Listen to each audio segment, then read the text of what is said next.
این نقاشیه که قراره کشیدنش رو تو این ویدیو تو 10 دقیقه ببینی، در صورتی که 1 هفته عمر منو گرفت. اینم منم رضام و اومدم چند دقیقه سرتو گرم کنم.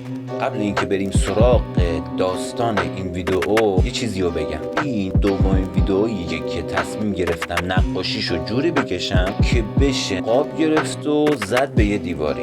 کسایی که قبلتر ویدیوهای اول منو دیدن میدونن که نقاشی‌های اول چطور بود و اینکه تصمیم گرفتم که بدم به یکی از شماها. پس اگه فکر میکنی همین نقاشی این ویدیو به کارت میاد، توی تلگرام یا اینستاگرام به هم بگو که برات بفرستمش. اینو بذارید به حساب یه هدیه‌ای، کادویی به مناسبت راه اندازی این کانال.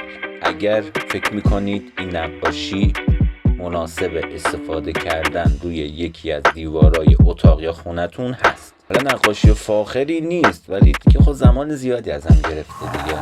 بریم سراغ داستان اصلیمون.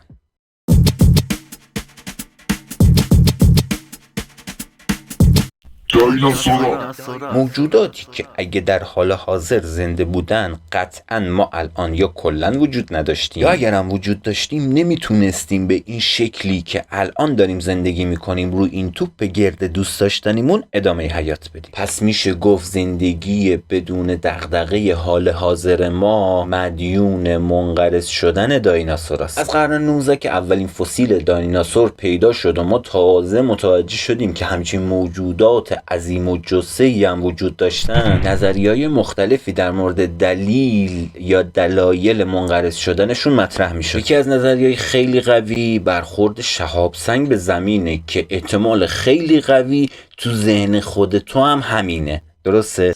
اما خب تا حالا به این فکر کردی که چطور ممکنه فقط یه شهاب سنگ بزنه دایناسورایی که هزاران کیلومتر با این محل برخورد فاصله داشتن و منقرض کنه، کلن همه رو با هم بزنه بکشه؟ اگه دونستن این جواب برای تو هم جالب و جذابه، پیشنهاد میکنم تا انتهای این ویدیو همراه من و نقاشی کشیدنم باشی. راستی بزرگترین کمکی هم که در حال حاضر میتونی بهم بکنی لایک کردنته. یادت نره. خب بریم برای شروع این داستانمون.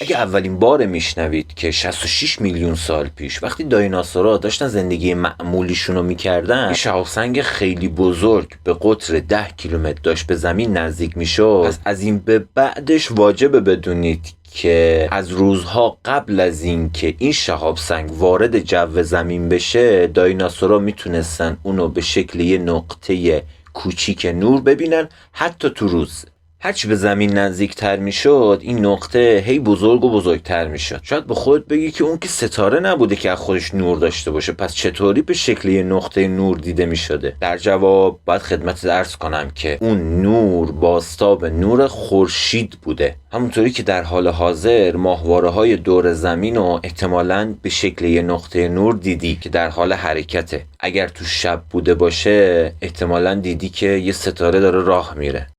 اگر نمیدونستی در جریان باش که اونا ماهواره‌های دور زمینن و اون نورم دقیقاً بازتاب نور خورشیده، وگرنه ماهواره‌ها هم از خودشون نوری تولید نمی‌کنن. بگذاریم. این شهاب سنگ تو روزهای آخر که دیگه خیلی نزدیک شده بوده به زمین، انقدر نورش دیگه زیاد میشه که انگاری که 2 خورشید تو آسمون بودن.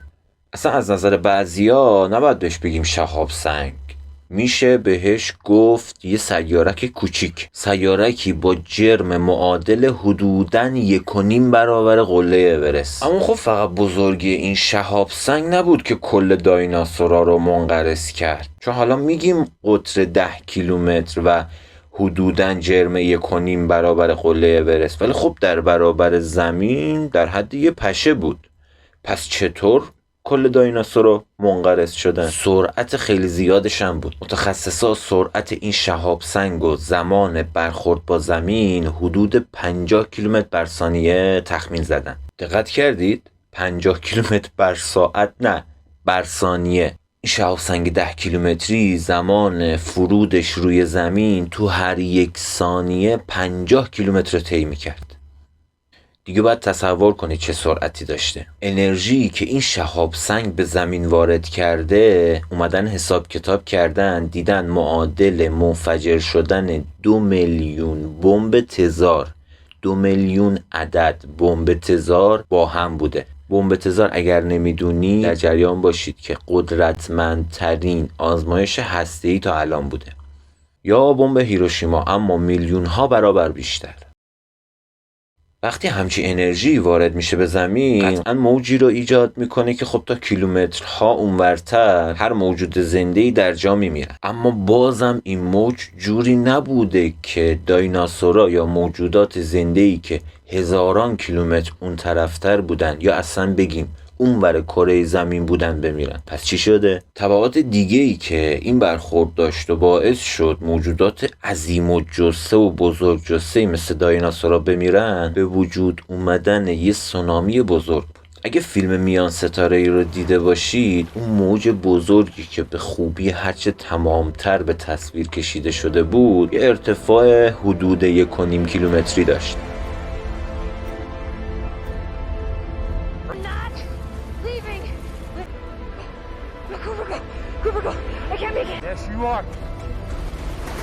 این شهاب سنگ سونامی به ارتفاع 1 کیلومتر به وجود آورد و تمرکز این سونامی هم بیشتر سمت جزایر کارائیب بود. اما باز اینجا هنوز اگر آدم کنجکاوی بوده باشی میبینی که به جواب نرسیدی. حالا گیرم که این شهاب سنگ اومد با سرعت 50 کیلومتر بر ثانیه خورد به زمین، موج انفجارش تا کیلومترها اونورتر هر موجود زنده‌ای رو کشت، باعث به وجود اومدن یه سونامی 1 کیلومتری شد که این سونامی 1 کیلومتری اومد و کلی باز موجودات دیگر رو تا کیلومترها اطرافش رو غرق کرد، کشت. ولی باز برای کره زمینی ها چی؟ بخوام خلاصه تر بگم، دلیل منقرض شدن کل موجودات زنده اون دوران فقط به دلیل موج انفجار و برخورد شهاب سنگ و تشکیل شدن یه سونامی به ارتفاع 1 کیلومتر نبود. حتی داده هایی هست، بعضی از متخصصین معتقدن که میگن تا 300,000 سال بعد از این شهاب سنگ هنوز حیات روی کره زمین وجود داشته و خیلی از موجودات زنده بودن هنوز. چیکسالوب یا چیکشولوب اسم یه حفره است که از زمان دایناسوراست که بر اثر برخورد شهاب سنگ روی زمین باقی مونده اثرش. این حفره که سمت شبه جزیره یوکاتان از مکزیکه فقط یکی از اثرات برخورد شهاب سنگ به زمینه و از نظر متخصصا شهاب سنگای بزرگ دیگه ای هم وجود داشتن. یعنی اینجوری نبوده که فقط همین یک شهاب سنگ خورده باشه و دیگه هیچ شهاب سنگ دیگه ای با زمین برخورد نکرده باشه. البته منظور شهاب سنگای بزرگه. پس تا اینجا یه باور عامی که وجود داره نقض شد، این که فقط یک شهاب سنگ نبوده دلیل انقراض. اما خب باز دلایل به همینجا ختم نمیشه. بر اثر فشار زیادی که این برخوردهای شهاب سنگ به پوسته زمین می آورده، باعث فعال شدن آتشفشان‌ها و اتفاق افتادن زلزله‌های زیادی هم می‌شده. حالا زلزله‌ها هیچ، اما آتشفشان‌ها هم جاری شدن مواد مذابشون، هم گازهای گلخونه‌ایشون، یعنی همون دود و دمی که همراه مواد مذاب می اومده بیرون، باز دوتا عامل دیگه بوده که باعث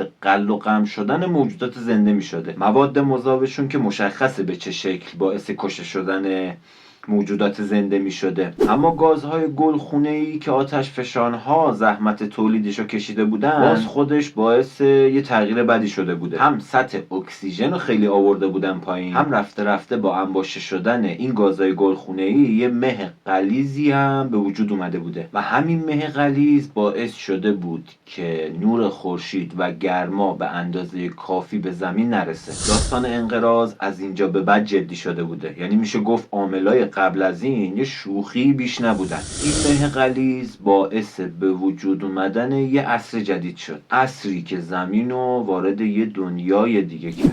عصر یخبندان. و صد البته دیگه الان میشه گفت که عامل اصلی انقراض چی بوده؟ با سرد شدن سطح زمین طبیعتاً دیگه گیاها اون رشد قبل رو نداشتن و به تبع نمیتونستن غذای مورد نیاز موجودات گیاهخوار رو تأمین کنن و در نتیجه موجودات گوشتخوارم با کمبود غذا مواجه میشدن، یعنی بهتره بگیم مواجه شده بودن، خدا بیامرزا. و خب به تبع جدای این که به کمبود غذا خورده بودن موجودات، خب دیگه هوای سرد هم باعث شده بود که خیلی از موجودات زنده دیگه نتونن نسلشون رو ادامه بدن. یه موضوعی که تو این نظریه شهاب سنگ جالبه، میگه که فقط تا نجات زمین 30 ثانیه فاصله بود. همونطوری که قبلا گفتم این شهاب سنگ یه جایی سمت مکزیک میخوره و خب کسایی که این جمله رو میگن اگر 30 ثانیه دیرتر این شهاب سنگ وارد جو زمین میشد، به دلیل اینکه زمین دور خودش میچرخه دیگه به خشکی نمیخورد و میافتاد تو اقیانوس و اینجوری فقط دیگه موجودات دریایی و آبزیست همون اطراف میمردن و دیگه موجودات دیگه و اطراف نبودن که بخوان تحت تاثیر انفجار و بقیه اتفاق بیفتن و خب دیگه آتشفشان‌ها هم فعال نمی‌شدن و به تبع عصر یخبندانی به وجود نمی‌اومد. البته خب کسایی که این جمله رو میگن که تا نجات زمین 30 ثانیه فاصله بود، خب منظورشون نجات دایناسوراست، اصلا به فکر خودشون، یعنی کلا گونه انسان نیستن. حالا گیرم که 30 ثانیه دیرتر میخورد زمین، میافتاد تو اقیانوس، عصر یخبندان به وجود نمی اومد و این دایناسورهای گوگولی مگولی زنده میموندن. ما چطور میتونستیم در این صورت تکامل پیدا کنیم و زندگی که الان داریم و داشته باشیم؟ ما فکر کن دایناسورها منقرض نمیشدن، ما میخواستیم تکامل پیدا کنیم. به نظرتون چطور میتونستیم زندگی کنیم؟ خب آقا نقاشیمونه که میبینید تموم شد، تکمیل شد. همونطوری که اول ویدیو گفتم، اگر که فکر میکنید این نقاشی رو میتونید قاب بگیرید یا قاب خوشگل و بزنید یه جایی استفاده کنید روی دیواری، گفتم تو تلگرام یا تو اینستاگرام بهم پیام بدید تا بفرستم واسهتون. این یه نکته دوم این که الانی که شروع این کانال هستش و ابتدای فعالیتمونه نیاز به حمایتتون داره. این دومیش و سومی مراقب باش.